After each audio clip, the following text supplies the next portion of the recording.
Welcome to Imprint, a podcast about creating a home and life you love. I'm Natalie Walton, an interior designer, stylist, and best-selling author focused on an holistic approach to homes. Each week, I'm sharing insights and interviews about the creative process to help you enhance both your interiors and well-being, as well as provide you with the tools and resources to make considered and sustainable choices with all that you create. Hello everyone, welcome to Imprint. If you know one thing about me, it might be that I love books. I have always loved books. They are something that are so special and precious in my life. I feel like they're such a huge part of my identity, and I almost, even thinking about just saying this, it's almost making me teary because every Saturday when I was growing up in England, my mum would work and my dad would take me and my brother to the local library, and we would basically spend all of Saturday morning and till after lunchtime at the library. And books have always just been such a special tool to escape, but also connect with myself. And so today I wanted to share with you some of my favorite books in relation to creativity, because for many years on my journey, I didn't even really recognize that I was a creative person. I knew that I could do well at school. I knew I liked things to be a certain way, but I didn't necessarily identify as being a creative. And yet at the same time, because I love books, I kind of had this dream to be a writer, and I didn't know how to make it a reality because there was nobody modeling that for me in my world. And so books became a way that I could explore this identity and really open my eyes up to the world. And so I want to share with you some books that have been really important on my journey. And I hope that this is going to be really inspiring for you. And please let me know if you enjoy this episode, because I would happily do many, many more of these. Anyway, let's get into it, because I'm really looking forward to sharing these with you. Okay, the first book that had a really significant impact on me was The Artist's Way, A Spiritual Path to High Creativity by Julia Cameron. This book, I'm sure many of you have read it or know of it. It has been translated into 40 languages. There's had more than 5 million copies sold, which is just incredible. And it was first published in 1992. I came across this book when I was working at Real Living magazine, and I think one of my colleagues had been reading it at the time. And it was a book that was getting mentioned quite a bit. You know, I don't know if you've had that experience, but something keeps popping up on your radar. And I got to the point of thinking, okay, I've got to go and get this book and explore it. And so I grabbed a copy. And for me, what this book did was it really opened my eyes to creativity as an act and as an identity. And it really gave me permission to embrace my creativity and nurture it. And so what happened for me after I read this book is that I actually made a decision that I was going to dedicate my Saturdays and my weekday mornings. So I would get up at 5 o'clock every morning to write for an hour before I went to work. And I would also dedicate my Saturdays to writing. And I was writing this manuscript for a novel, which I think I actually ended up putting in the bin, which that was one of my big decluttering things, like, let go of it. It's time to let go. You don't need to hold on to this. However, for many years, and I mean many, many years, this is what I did. And it was a huge challenge to me at the time, because I basically had to make the decision about what I was going to prioritize in my life. And it was a time in my life when I was in my, I was probably like in my late 20s, and had, quite a big social group of friends in Sydney. And so there was always, hey, let's catch up on coffee on Saturday, or let's go for brunch, or let's meet up for lunch, or I'm going to go shopping for my sister's wedding. Do you want to come with me? Or do you want to go to the movies? And, all of these things, which, of course they're fun. But I got to a point where I felt like, what do I want my life to be? Because I can very easily just keep doing all these things. And yes, they're fun. And, some of them, of course, like I didn't not do anything, but I felt like I got to this real tipping point in my life where I needed to decide. I had on my heart that I really wanted to be a writer. And so I had to make that decision. Well, am I going to make this happen or not? Am I going to give it some attention and try? And I always sort of said to myself that I didn't want to live a life of regrets. And so this book really gave me the permission to dedicate myself to my passion.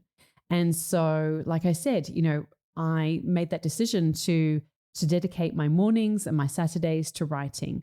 And she also talked about the idea that I really loved about having an artist date with yourself and really giving yourself time and, again, permission to go and just do things for the joy of it. And this is something that I actually need to do more. It's sort of more challenging, I think, now that I've got 4 children, and on weekends it's like we've got 2 children playing soccer. So we've got that, and then there are the occasional birthday parties for friends and children of the friends, and, all of that kind of stuff, and or my children's friends. So yes, and then obviously just wanting to have downtime, which is usually going to the beach, going surfing, and all of those things. However, I do love this idea of having an artist date and just doing something for the pure joy of something to ignite your creativity. And so, yeah, I love that. So I'm going to share with you some of my favorite quotes from this book, and I hope that they inspire you. So many of them are just really great. No matter what your age or life path, whether making art is your career or your hobby or your dream, it is not too late or too egotistical or too selfish or too silly to work on your creativity. And like I said, I think this idea of that it's not selfish to do it and it's not silly, because I was surrounded by people who were doctors and lawyers and bankers and dentists and economists and all doing these really, serious and important kind of jobs. And I just wanted to be a writer. And I just felt so out on my own in terms of not being around anyone who was like that, who wanted to do those things. And so books such as this really just were so important on my journey to make me not feel alone. And like I said, to give me permission. She says also, in order to have a real relationship with our creativity, we must take the time and care to cultivate it. And so for me, that really was about taking that time and that care to cultivate it on those weekday mornings and on those Saturdays where I would write at my dining table in the tiny little Art Deco apartment in Bondi Beach. And so, I made a dedication that I was going to cultivate this love of writing that I had. She also says, judging your early artistic efforts is artistic abuse. And I think that this is something that's so easy to get caught up on in your early part of your journey, whereby you want it to be perfect. And I think that the further you get along your creative journey, the more you realize, actually, that's not what it's about at all. It really is just about doing the work and experimenting. And some things will work and some things won't. And that's okay. And that's just part of the process.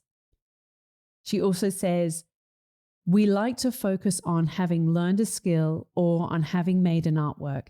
This attention to final form ignores the fact that creativity lies not in the done, but in the doing. And you will all know, for those of you who are regular listeners to the podcast, that, I'm a big believer in doing the work. And this really ties in with this idea. And just finally, this last little quote I wanted to share with you from her. It's a very short, but very powerful. Big changes happen with small steps. So maybe that's something that you can think about. What are some small steps that you can take if you want to connect and engage with your creativity again, or in a new way, or in a way that excites you? The next book that I want to share with you today is It's Not How Good You Are, It's How Good You Want to Be by Paul Arden. I feel like I should get commission on this book because I'm always talking about it and I'm always mentioning it in this podcast and on my Instagram and in so many different areas. And it really is, it's a very small book. It's a very easy book to read. It's 127 pages, but it's very compact and they're big fonts, and they're sort of like one key idea every couple of pages. So this book was published in 2003. I read it about 8 years ago.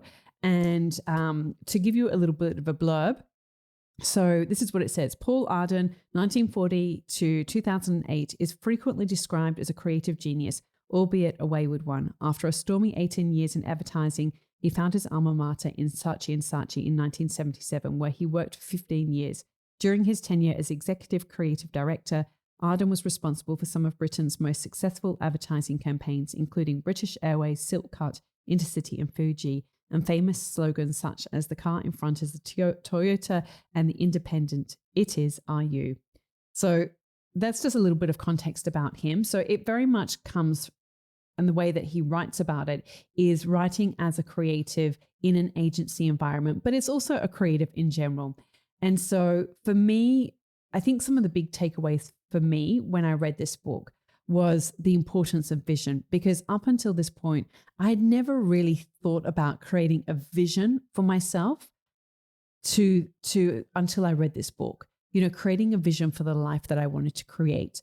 And this was probably like my first foray, other than, I don't know if you would call the Artist's Way sort of self-help or personal development, but this one was probably my first foray into that. But even then, it's very much within the lexicon of art, creativity, and, that whole world of advertising. So it's kind of not like the Tony Robbins kind of self-help, but just this idea was really powerful. And so I'm going to share just a few of the things that I really love about this book. So at the very start, he says, your vision of where or who you want to be is the greatest asset you have. And that's so powerful, because I think that for a long time, I looked at what I didn't have. I looked at the fact that, I didn't grow up in a creative family and I wasn't good at art, and that, we didn't come from a lot of money, and like really looking at all the reasons why I wasn't able to succeed or why it was easy for everybody else. And just to read this, that your vision is the greatest asset that you have. It's not about what you have in terms of money or in terms of connection, but it's really the vision. And that was really powerful to me. Just that one sentence changed so much of what I thought about my life and creativity. And there are so many other little gems in here, like do not seek praise, seek criticism. Now, coming from someone such as myself, who is very much, I like approval that validates me, like I'm not going to go into my whole life story, but, that's a big part of who I am. Well, it has been for many years. It's something that I still kind of working on. At least I've got awareness about that. So for me to read this thing where it's like, don't seek praise, seek criticism, because I'm like, but I just want praise. But it really explains the idea of how important it is for that. So he says, it is quite easy to get approval if we ask enough people, or if we ask those who are likely to tell us what we want to hear.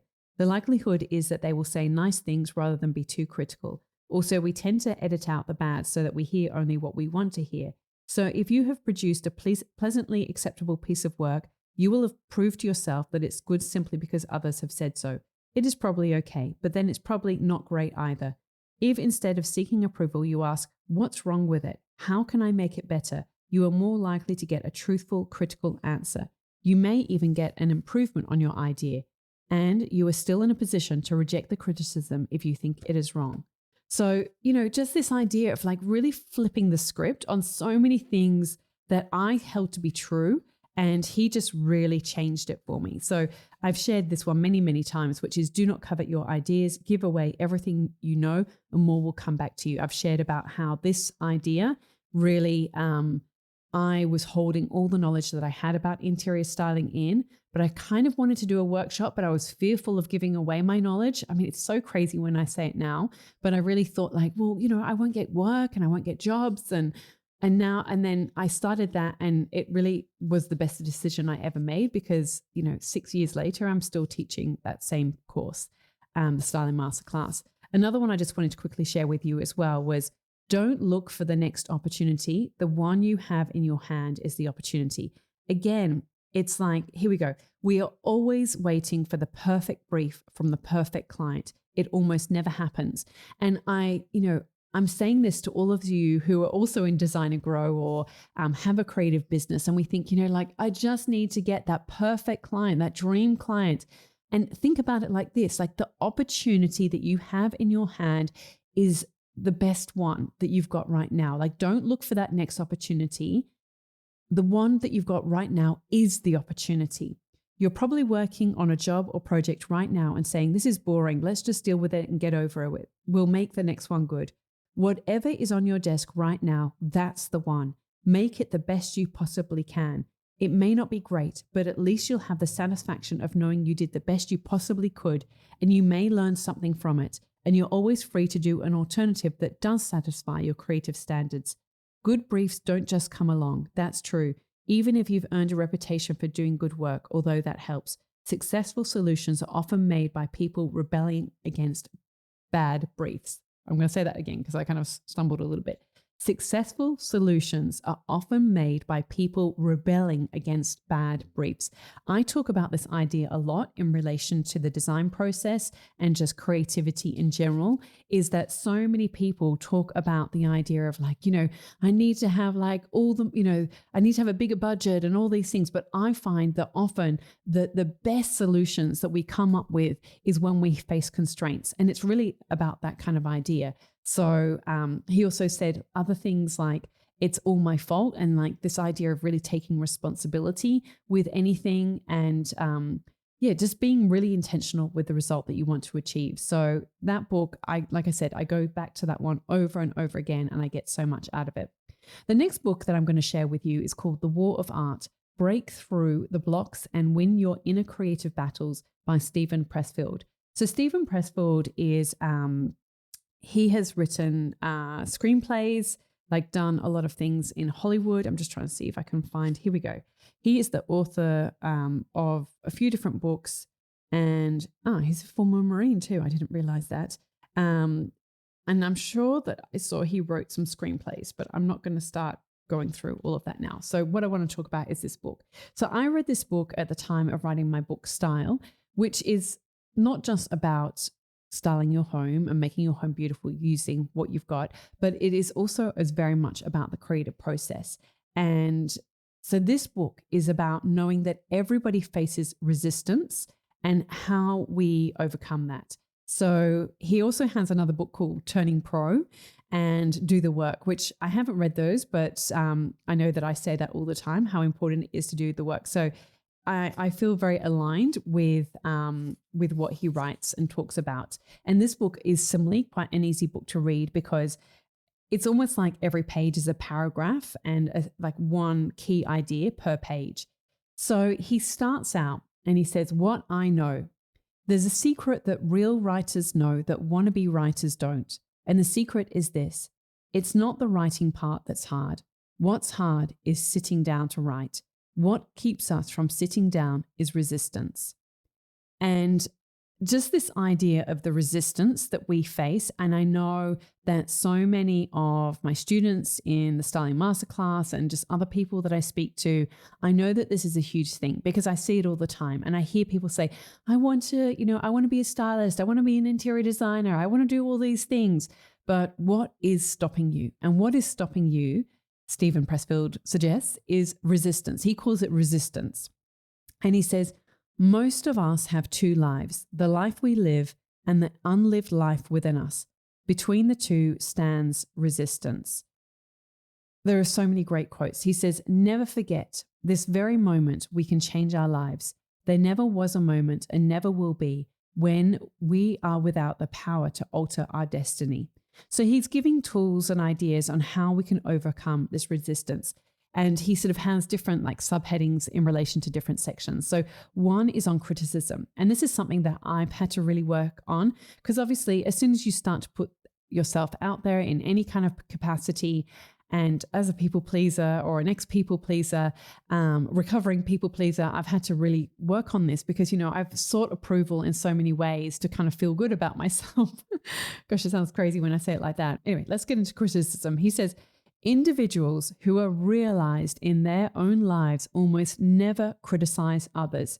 If they speak at all, it is to offer encouragement. And this kind of borrows from that idea, or it sort of reinforces that idea from Brené Brown, like that, I don't want to hear from anyone who's not in the ring. So if you're just in the stands and you're just hollering abuse or your opinion or whatever, then I'm not going to listen to you because you're actually not in there doing the hard work. You're not out there putting yourself out on the line. And it's very easy, particularly, keyboard warriors and in this day and age of like where everyone's got an opinion on everyone else and wants to share it and all of these things. If you're not out there actually trying to make a difference or trying to help people or trying to share your art or your creativity or what you're passionate about, then, I'm not really interested in your opinion. So I've had to really work on that. But I think, he very much reinforces that idea. He speaks about the idea of fear. If it meant nothing to us, there'd be no resistance. Think about that for a second. Like if what we're trying to do, if it didn't matter, we wouldn't be worried about like, why can't I do this? We wouldn't feel that resistance. It's the fact that we feel the resistance, that we procrastinate or that we keep feeling or listening or hearing that whisper within. The fact that we're not acting on it, that means that it means something to us, because otherwise we would just ignore it. It's like, we just wouldn't care, or it just wouldn't be there in the first place. He talks about the authentic self. We come into this world with a specific personal destiny. We have a job to do, a calling to enact, a self to become. Our job in this lifetime is to not shape ourselves into some ideal we imagine we ought to be, but to find out who we are already and become it. Sorry, I'm going to reread that sentence again because it's important. I think it's so powerful. Our job in this lifetime is not to shape ourselves into some ideal we imagine we ought to be, but to find out who we are already and become it. So, I love that so much. Like, it's not that we're supposed to become some other thing, but to become ourselves, which is, the idea of Maslow's hierarchy of needs, that we need to become self-actualized. Like that's the ultimate in human like growth, is that when we become self-actualized, we become ourselves. And I read that and learned about Maslow's hierarchy of needs when I was doing the research for my book, This Is Home, because I was trying to understand things on a very, very deep level. You might think, what's that got to do with anything? Anyway, that's why that book sold so well, because like I said, I put my heart and soul into it. Anyway, he writes about the artist's life. So this is the last quote I'm going to share about from this book. Creative work is not a selfish act or a bid for attention on the part of the actor. It's a gift to the world and every being in it. Don't cheat us of your contribution. Give us what you've got. So, this is your contribution to the world. Give us what you've got. It's your gift. And I think that's a really beautiful note to end on from Stephen Pressfield. Okay, the next one is called The Practice, Shipping Creative Work by Seth Godin. I really like Seth Godin's style of writing, and I love listening to his audiobooks. He's got several others that I've listened to as well. Now, I think he's maybe not for everyone, which is kind of what he talks about in his books, that you've got to find like the people who you're right for, and we're not for everyone. He writes in a very short, sharp kind of way. He's sort of New Yorker. It really resonates with me. I really love it and enjoy it. And I'm just going to read the start, the sort of the opening page, because it really sums up what this book is about. It came out in 2020. It was another book that I read while I was researching my book style. And I really love it. And I think you will too. Okay. So the book is called Shipping Creative Work. So it's really this idea of that we don't just want to create something, but we need to get it out there and the importance of it. He says, shipping, because it doesn't count if you don't share it. Creative, because you're not a cog in the system. You're a creator, a problem solver, a generous leader who is making things better by producing a new way forward. Work, because it's not a hobby. You might not get paid for it, not today, but you approach it as a professional. The muse is not the point. Excuses are avoided, and the work is why you are here. Lost in all the noise around us is the proven truth about creativity. It's the result of desire, the desire to find a new truth, solve an old problem, or serve someone else. Creativity is a choice. It's not a bolt of lightning from somewhere else. There's a practice available to each of us, the practice of embracing the process of creation in service of better. The practice is not the means to the output. The practice is the output, because the practice is all we can control. The practice demands that we approach our process with commitment. It acknowledges that creativity is not an event. It's simply what we do, whether or not we're in the mood. Sculptor Elizabeth King said it beautifully. Process saves us from the poverty of our intentions. Learn to juggle, draw a nail, make things better, without regard for whether it's going to work this time. The practice will take you where you seek to go better than any other path you can follow. And while you're engaging in the practice, you'll honor your potential and the support and kindness of everyone who came before you. So he kind of goes into throughout this book of, how to engage in the practice and what you need to do. And yeah, it's just, I really love it. It's a great book. So if you like his style of writing, and like I said, it's really good to listen to his audiobooks as well. I really enjoy listening to them. Many a time when I've been on a long drive, I've listened to Seth Godin. Okay, the last book that I'm going to share with you today is The Creative Act, A Way of Being by Rick Rubin. This is a newer book, 2023. I think many of you will have come across this book. It really has quite quickly got a lot of publicity, and I'm seeing it in interiors because it's got a beautiful cover. And he is a record producer, a world famous record producer. And so he's written, this is kind of like really his life's work in many ways about the creative process. So I'm going to share with you some quotes from this book, which are really beautiful. And I really enjoy the way that he's written this book. And again, it's just reaffirming what the creative process is all about. He says, all that matters is that you are making something you love to the best of your ability here and now. And it's really as simple as that, engaging with our creativity. He also says, living life as an artist is a practice. You are either engaging in the practice or you're not. It makes no sense to say you're not good at it. It's like saying, I'm not good at being a monk. You are either living as a monk or you're not. We tend to think of the artist's work as the output. The real work of the artist is a way of being in the world. And as you can hear from that quote, very similar to the ideas behind Seth Godin and the practice, this idea that it really is about doing the work, that it's about engaging with the creativity. It's not always about the output. It's who we become on that journey. And I think that's really powerful. Some other quotes that I really love. Look for what you notice, but no one else sees. And this is a great idea in relation to styling or interiors, this idea of like really becoming the best version of ourselves with our creativity. And I think that this is when we can create authentically. This is when we can create work that actually stands out, because we tap into what is unique about us and our eye, our way of seeing. He also says, a river of material flows through us. When we share our works and our ideas, they are replenished. If we block the flow by holding them all inside, the river cannot run and new ideas are slow to appear. In the abundant mindset, the river never runs dry. Ideas are always coming through, and an artist is free to release them with the faith that more will arrive. If we live in a mindset of scarcity, we hoard great ideas. And this actually, he talks about, and just as I was writing down these notes, this idea of letting, like, if you don't take an idea. If it comes to you, if you don't take it, it goes into the ether and somebody else will take that idea. And Elizabeth Gilbert talks about this in Big Magic. And just before I was about to record, I was like, oh, Big Magic, I didn't include this. And that was definitely a huge influence on me. Again, it's this having this permission to engage with your creativity. It's about the work.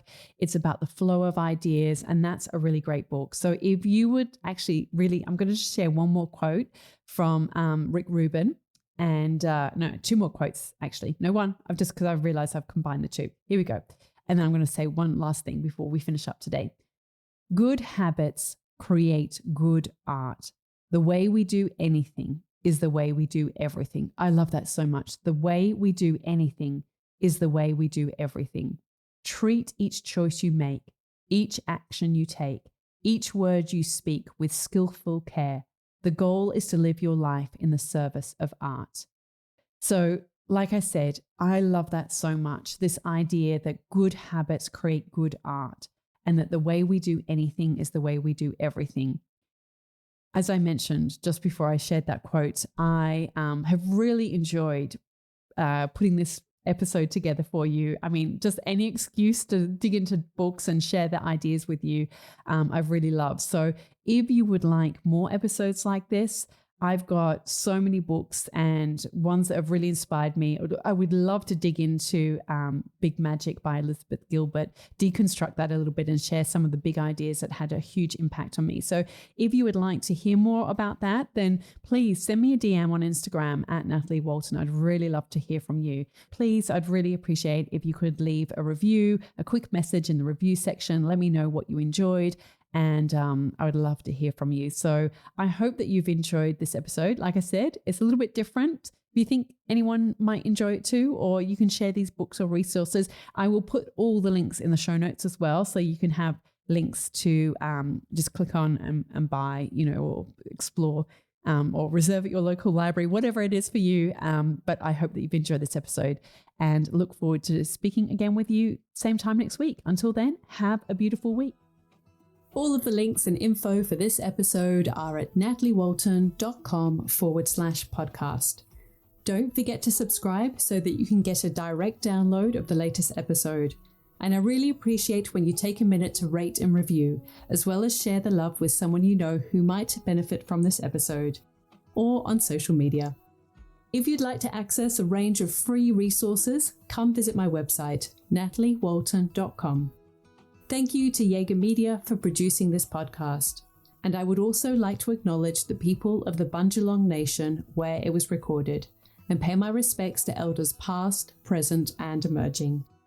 I look forward to connecting again soon. I'm Natalie Walton, and you've been listening to Imprint.